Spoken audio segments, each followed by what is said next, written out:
Hi, this is Jason from Horrific Nightmares. And this is it, guys. The season finale of What's in the Bag, Jay? Season 3. And this is what we have left. We have Minutes Past Midnight.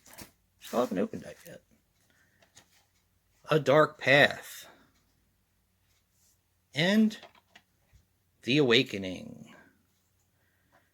Let me give the bag a good tussle, and we're going to see what we're going to watch this week. Hardly anything in there. Alright, guys. Stir the soup a little. Alright, we have The Awakening. Leon wins out. Alright, I'm going to set that aside, and we're going to take a look at these last two movies. That way, if you guys decide that you want these in 31 Days of Horror in October, I'll put them in there and review them. Just let me know. Like I said, I'm probably going to do it. I usually do. So, we have A Dark Path. It looks like a fun creature feature. And we have Minutes Past Midnight. If either one of these interests you, definitely vote. And, yeah, I will consider bringing them back for 31 Days of Horror in October. Right now, I'm going to go watch The Awakening for the season finale of What's in the Bag, Jay? Later. Well, I'm back. I just watched The Awakening, and here are my thoughts. The Awakening is a 1980 film, which runs approximately 100 minutes, and is directed by Mike Newell. He was responsible for Pushing 10, Donnie Brasco, and Bad Blood. Now this stars Charlton Heston as Matthew Korbick.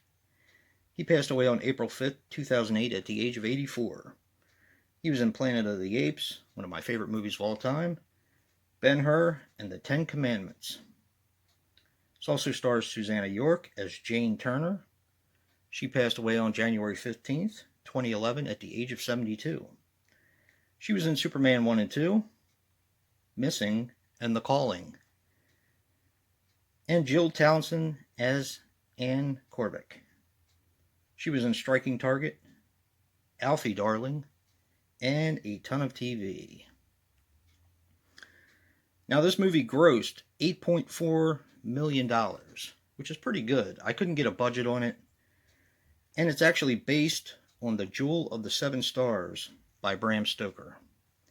Now it's actually a remake of the Hammer film Blood of the Mummy's Tomb. Okay. Oh, this also stars Stephanie Zimbalist. She was pretty popular in the 80s. Very attractive. But she was popular in the 80s. She did a lot of sitcoms and stuff like that. Television shows. Now, The Awakening is about Charlton Heston's character. Him and his wife are in Egypt along with his assistant. His wife is pregnant, and they're getting ready to open up this legendary tomb of the unknown named woman. As they're opening up the tomb, his wife goes into labor 2 months early and actually has the child. It's kind of happens kind of at the same time that they're opening it. So from that, you're supposed to gather that it had something to do with the pregnancy and the birth and everything like that early. But nevertheless, they had a girl that they named Margaret, and she's perfectly healthy. And because Charlton Heston's wife didn't want to play second fiddle to his job and being in Egypt and an archaeologist, she decides to take the child and go back to America. And then claims that he left them, but whatever. He ends up marrying his assistant, and we're going to fast forward about 18 years. His daughter turns 18. He, of course, buys her presents and sends her cards, but has never met her. His daughter feels the overwhelming urge to meet her father, so she travels to England where she meets him. They get along very well, and he decides to take her to Egypt to show her, the unknown woman who they named Kara, her tomb. When they get to Egypt, a bunch of bad stuff starts to happen involving the daughter. Also involving Charlton Heston, because he's absolutely obsessed with this mummy, because they ended up finding another secret part of the tomb where there are jars of the mummied woman's remains, her liver, her heart. And if you're able to perform some kind of a ritual, it's supposed to bring her everlasting life. Kind of like a reincarnation into someone else, but it gives her everlasting life. You guys probably pretty much know where I'm going from there at this point, so I'm going to leave it there. I read a lot of reviews on this, both before and after I watched the film, and there are a lot of people who actually really like this film. But a majority of the reviews that I saw and that I read said it was a major snooze fest, and it was just boring and not really worth watching. I disagree with that. Yes, it is a slow burn, but it kind of reminds me of the movies that were around that time. One that comes to mind is The Omen. The Omen is not really all that brutal and doesn't really have that many kills, but it's revered as a fantastic film.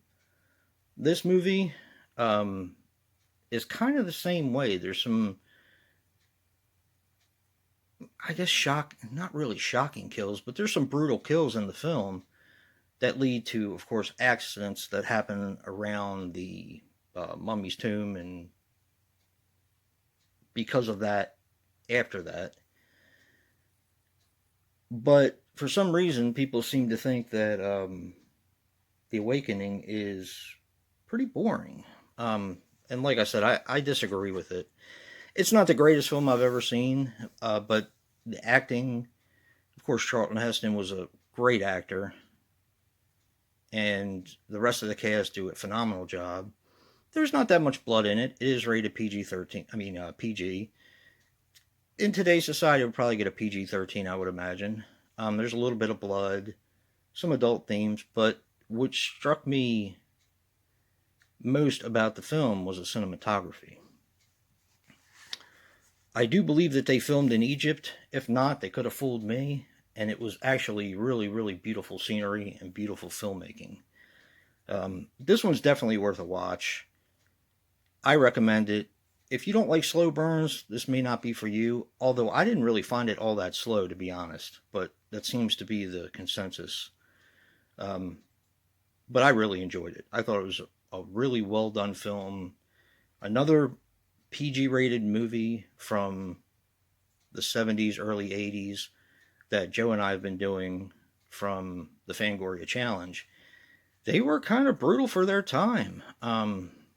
And maybe that's what pushed the boundaries in order to get a PG-13 rating in the mid-80s. But who knows? But I do recommend it. And yeah, this is the season finale. So thank you guys all for watching and voting and all your comments and everything. I really appreciate it.